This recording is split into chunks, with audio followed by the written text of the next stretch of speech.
I've got some a number here, which I'm going to quote to you. I mean, when our researcher was doing some research on this, and they came across the direct line insurer, and they did a report which basically says that there's more women now than ever before that have come into the field. Even though we've still got low numbers, but it's doubled within the last 10 years, which is still something to shout and celebrate about. Absolutely right, Rachel.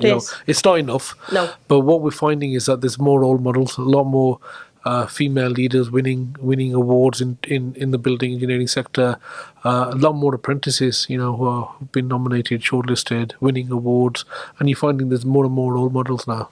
Particularly in terms of these sectors, which have always been known as predominantly male-dominated. Some of the stats are just really crazy. 1% of women are plumbers, heating engineers, and only 2% are electricians and electrical fitters. And the opportunities for those areas in terms of getting more diversity, and particularly where there's a shortage of skills. Yeah. Shortage of labour. Yeah, and I think one of the things is as well, you often see in relation to that, Saf, we quite often now we're having conversations with organisations who are saying, we would like to encourage more females to apply. Yeah. And it's like, great. I mean, if you look at some of the large electrical companies in the UK, I can think of one this year that has made a very, very public statement that by 2028 they want at least 25% of their workforce to identify as female. Wow. But it has taken years of having conversations for people to say, actually, this is right. And also having an honest and open dialogue.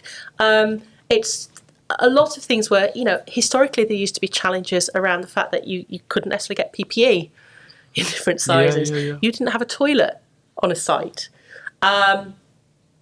You didn't have anywhere to get changed. These days you can get tools in different sizes, things like that. There were lots of things and perceptions and things that have changed. So systemically, the industry is looking at itself and saying, what can we do and how can we look to change? And that is one of the things that's really important and really positive to see. But it takes years to challenge. It takes a lot longer than what we think. Yeah. And equally, as you say, you're still talking one. I think it's around maybe now 2%. Hopefully we're getting towards with plumbers. But it's equally, if you can't see yourselves, it's like when we're talking, when we talk a lot from the, again, in terms of the Multicultural Apprenticeship Alliance, and we talk about things, we talk about you can't be if you can't see it. And one of the things is role models are really, really important. But one of the things I also say that equally for me is important is people talk about a glass ceiling. Yeah. But I also talk with our role models who are new into the sector about a sticky carpet. Okay. Because if I have come to train and be a trades professional and get on with my career, I want to get on with my career. I will want to support other people. I will be happy to share my story. But actually, it's not up to me to change the sector. It's up to the organisation I work with. It's up to people around me to support me and help amplify my message. Canny Conversation Podcast Series 5 by Safaraz Ali.